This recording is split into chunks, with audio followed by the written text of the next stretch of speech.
Vidare tinokuchingamidzai zvekare kune chimwe chirongwa pano paZim Facebook Secrets and Confessions. Tadzoka zvekare nemamwe mamessages. Rekidzai tibva tapinda mumamessages edu atadzoka takakubatirai.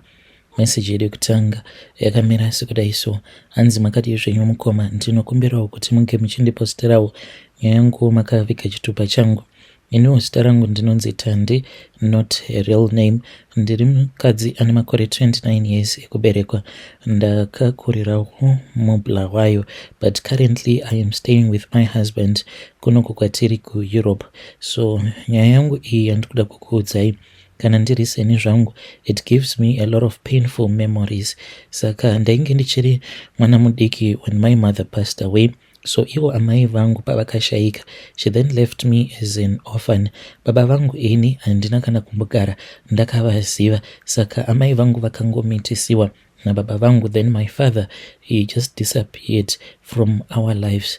So long after that ndo pandakabva ndazoenda ndikabva ndazonotanga kunogara naamai guru, sisi vaamai vangu. So pandainge ndichigara naamai guru, I can say kuti life was not easy at all.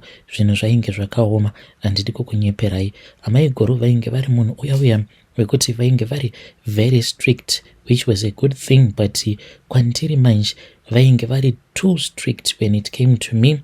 So I then quickly became the target of her frustration. Vaingoti if anything will be bothering her, then vaibva vazotanga kurova inini.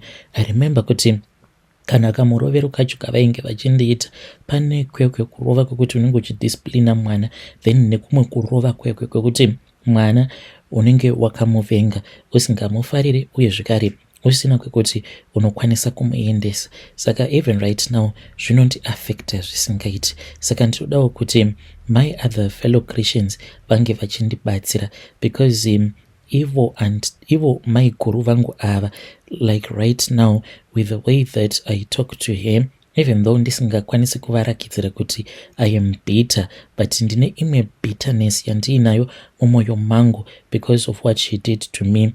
And ivo amai guru vangu ava, she was always harsh with me, and ndaigara ndiri munhu uya wekuti I felt as if I was not wanted. Ndaingogara ndakangosuwa ndisingakwanisi kufara.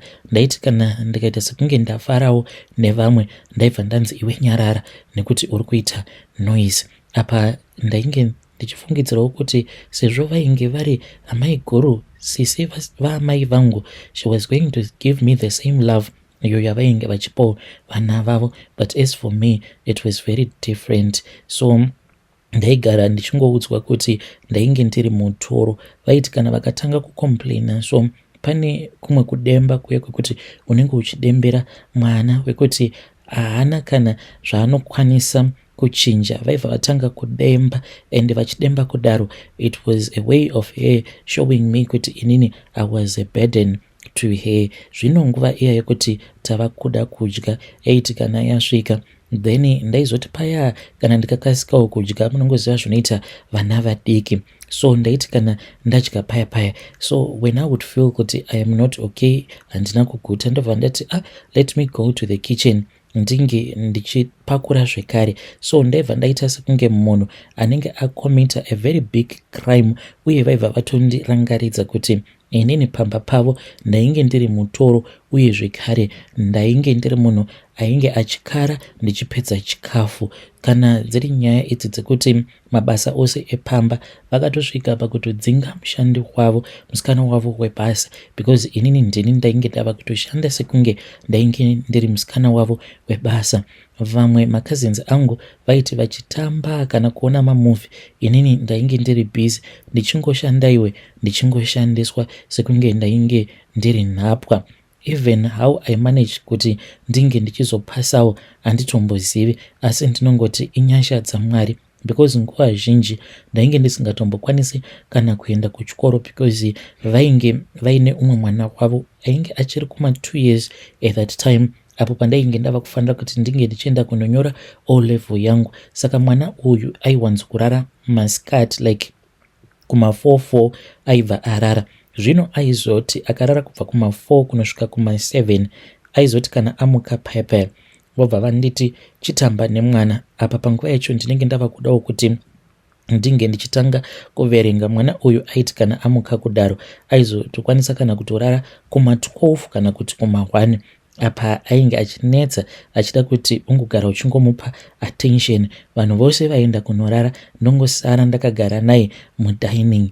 Then ndaizoti makuseni futi ndini ndaifanira kuti ndinge ndichitanga kumuka ndobva ndaainira macousins angu mauniform avo ekuchikoro uye zvekare nabankuru. Ndapedza kudaro ndopa ndaizotanga futi kuti 1 by the time yandinenge ndava kuzodawo kuenda kuchikoro nguva dzinenge dzatofamba. Saka handitombozivi kuti ndakazonyatsokupasa sei like the way that I passed, because most of the times lucky enough painge paina vamwe teacher vainge vachiziva upenyu hwandainge ndichirarama. Saka vainge vakaudza mamwe maticha angu kuti this was the situation that I was facing at home. So vaingoti kana ukauya ukakwanisa kuuya kuchikoro it is fine, but vachinditi make sure kuti unogara uchingonyora manotes ako. Saka ndaizopota ndichikumbirawo manotebook emamwe maclassmates angu ndobva ndazonyora manotes aya. Pamba apa mukoma ndaiti ndakagarapo, if anything would go wrong ndini ndaibva ndanzi iwewe ndiwe wakonzeresa. Sometimes macousins angu aikwanisa kuita musikanzwa ndisipo, ndaingoti ndichingosvika chete ndobva ndanzi ndiwe wakonzeresa. Apa ndaipiwa mamwe mazipunishment ekuti wega waisvika pakuzvinzwira tsitsi. They were just too much. Apa nezera rangu vainge vasingatombondinzwiri tsitsi zvachose. Ndakangoramba ndichingoverenga ndichizviudza kuti everything was going to be okay, even though ivo amai guru vainge vachitomborina kana basa neni. So zvandainge ndava kuita manje ndezvekuti ndaiti ndichitsvaira paya apa ndinenge ndakabata book ndichiverenga, one book in one hand, then umwe mutsvairo ndichishanda kudaro. Saka that is how I managed to pass my exam. Ndakati ndapasa form 4, form 5, form 6, then I got my scholarship and I kept on going to school. After ndapedza chikoro I then found a job ndokubva ndazotanga kushanda makaremo muBulawayo. I was building my life but it was not easy. Ipapo ndisati ndatanga kushanda like ivo amai guru vainge vachizviziva kuti ndainge ndakazviudza kuti murume wandainge ndichazotanga kusangana naye pabonde ainge ari murume first who was going to pay for my bride price. Saka ivo manje vainge vasingazvidi because vana vavo mamwe macousins angu vainge vakatomitisiwa. Saka vainge vachida kuti neniwo ndinge ndichimitiswa kuti tinge tichizofanana. And the part where it was not easy for me was the part apo pavaizoti she would try to force a man on me, zviya zvekutoti ndinge ndichitobatwa chibharo. So ndaiti kana paya kana ndiri kumba kwavo ndainge ndiine spare bedroom yangu, then taizoti kana tava kuenda kunorara vaibva vazoti musazovhara musazokiya madhoo enyu. Saka ndaibva ndazongosiyawo dhoo rakadaro ndisina kurikiya. But by the grace of God, because kwainge kuine umwe murume uyo ainge achiwirirana nabankuru, murume uyu aibva azopinda muspare bedroom yamuya achida kutondibata chibharo. But the moment murume uyu paaingozama kuti ange achida kundibata ndopa ndaibva ndazomuka paya ndobva ndatanga kuridza mhere. Saka iye aibva azobudamo achitiza. From there on ndo pandakabva ndazongoita angu desperation, but I can say kuti it was God's plan, because ndo pandakabva ndazomove out of Bulawayo after I had spoken with one of our manager. I was relocated from Bulawayo ndokubva ndazotanga kugara muHarare. Ndakati ndava kugara muHarare but still mumwoyo mangu mainge muine bitterness. Ndikabva ndazotanga kuenda kuchechi. Ndakati ndazotanga kuenda kuchechi ndopa ndakazosangana neuyo akazova murume wangu. I kept on focusing on myself ende kubasa aiwa ndainge ndichishanda nesimba climbing up the corporate ladder. Ndini uyo ndava kutowanawo mari yakatoti one day ivo pavakazviziva kuti mwana kuHarare uko ava kuwana mari yakati one day vakabva vatanga kuita sekunge vanondifarira. Ndikabva ndatotanga kutoona kutoti vana vavo vainge vava kutobata vana vavo rough, because I was now the breadwinner of the family. Zvino ndakazoti ndaroorwa paya, murume wangu akandiroora. He is such a wonderful man, anondisupporta anondida and he treats me right. Inini naye we have successfully built a life together, and I want to thank God uye zvekare I am grateful for everything izvo zvandakapiwa naMwari. Vana vangu ndinavo and my marriage is perfect, but even right now ndinoti kana ndakagara surrounded in the comfort of my home handina chandinoti ichi ndo chandiri kuda ndikatadza kuzvitengera kana kutengerwa nemurume wangu, but still there is something that is missing in my heart, because that abuse that I had to endure, that I had to go through, abuse iyoyo handizivi kuti ndingaita sei kuti abuse iyoyo mamemories acho ange achingobuda mumwoyo mangu. I just keep on thinking about the way that I was mistreated. Ndo chega chinhu icho chinoita kuti ndisakwanisa kuva free, ndisingakwanisawo kufara nemurume wangu like the way that I wish to do with him, because ndiri munhu wekuti ndinoti kana ndikati fare then ndinobva ndatongosuwa for no reason at all. Saka kana vari sevana vamaiguru vangu, macousins angu, vazhinji vacho vari kuSouth Africa, and ndivo zvekare vanhu avo vaiti kana vakanditarisa vaitoisa zvituko pamusoro peupenyu hwangu ipapo pandainge ndichiri kugara pamba paamai vavo, vachindiudza kuti inini I was nothing and even they were going to succeed in life ipapo patainge tichiriwo vana vadiki. But iko zvinozvi ndikangoti mhuri yose they depend on me for support. Saka ndo pandikudawo kuti vedare renyu vange vachindibatsira, vange vachindipawo guidance, because macousins angu awa vari kugara kuSouth Africa uko havatomborina kana mapepa, saka vanogara vachingochema mufamily group vachiti kunoku kwashata, tibatsireiwo. Vanogara vachingoti kazi tibatsirewo tikwanise kuya kuEurope ikoko. Kana kuri sekunoku kuEurope I have the means yekuti vose ndinge ndichivatora financially, I have those resources as well, but handizivi chokwadi, handizivi. Ndinotodawo kutoti vedare renyu vange vachindibatsira kuti ndoita sei navo vanhu ava, ndova ignore here kana kuti ndongova batsira vobva vauya kunoku, because dzimwe nguva ndinomboti it is fine, let me ignore them. Ndinoti kana ndava ignore kudaro pavanenge vachikumbira kuti ndinge ndichivagadzirira mapepa ekuti vange vachiuya kunoku kuEurope, then ivo zvekare vanozoti kana vaine mafinancial troubles vanobva vauya kwandiri vobva vati vanenge vachida kuti ndinge ndichivabatsira, saka ndini ndinotongobatsira mhuri yose. And dzimwe nguva ndinombo ignore mamwe machats, mamessages avanonditumidzira, but ndinozoti manje kana ndakagara ndobva ndatanga futi kuchema and ndobva ndazokumbira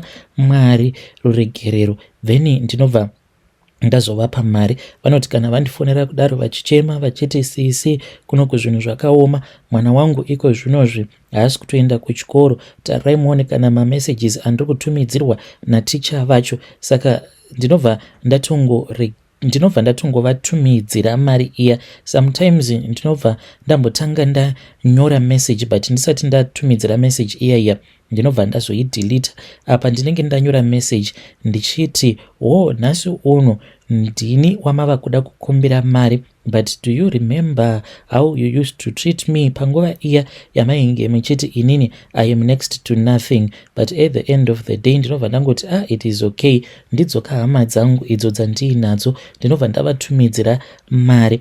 And ndichivatumidzira mari vanenge vakaita queue kudai ndichipedza kupa umwe mari, umwe zvekare anenge achiuya nemaproblems ake. Saka I do provide for them nekuti ndakazviudza kuti handidi kuti ndinge ndichizofanana navo. I do not want to revenge them, and I refuse kuti zvose izvo zvavakandiita zvinge zvichizondiafecta pakunovabatsira, but mumwoyo mangu handidi kukunyeperai. I am suffering, ndine bitterness yakawanda. Kana vari saamai guru vangu vatochembera, ndini ndinovabatsira, because kana health yavo I am the one who looks after. Kana zvikanzi varida kuenda kuchipatara pane mapiritsi anenge achida kutengwa, ndini ndinenge ndichiita zvose izvozvo, but ndinotiso ndisati ndavatumidzira mari. Kana ndikangotanga kungofunga kuti asi amai guru, the reason as to why vaindirova kudaro pandainge ndichiri mwana mudiki, why was she so cruel to me like that? Ndinobva ndanzwa mwoyo wangu uchirwadza, and it is not easy for me to forgive her. Saka ndinodawo kuti vedare renyu vange vachindibatsira ndovaregererawo seiko nhai amai guru vangu ava nemarovero ose awo avainge vachindiita. Ndinorangarira nerimwe zuva, musi wacho iwoyo ndainge ndanzwa kuti panapa ndaziya manje nenzara, because zvavaiita amai guru ivo vaiti kana vakatenga chikafu then vaibva vazoenda vobva vazonochengetesa chikafu chechiya kumba kwevaneighbors avo. So pamba tainge tichingodya sadza necabbage risina mafuta every day, sadza necabbage risina mafuta.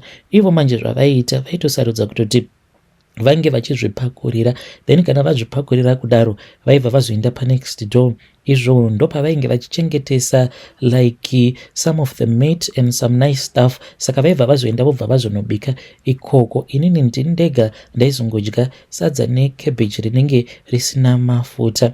Even ivo bankuru knew kuti izvi ndo zvainge zvichiitika, uye zvekare he was also involved because vaitouya neshamwari dzavo vakadhakwa vobva vatanga kutondiudza kutoti iwe ndakuvigira murume uyu. Saka vaiti paya kana vachida kudya tunonaka vaingobika sadza chete, sadza riya vobva vatoenda naro panext door. Ini ndosara zvangu ndichiseva sadza nemuto wejongwe. Handizivi kana vedare renyu vachiuziva zviya zvokuti unongotora mvura wosanganisa nesalt wobva watotanga kutodya paya. Kana kuri kunzi cabbage rinenge rapera, vaisvika pakuomera kutenga cabbage racho iroro. So I remember kuti musi iwoyo ndainge ndine kwandainge ndatobva zvangu, apa ndainge ndichinzwa nzara. Ndo pandakabva ndaona kuti pamba painge pasina kana munhu.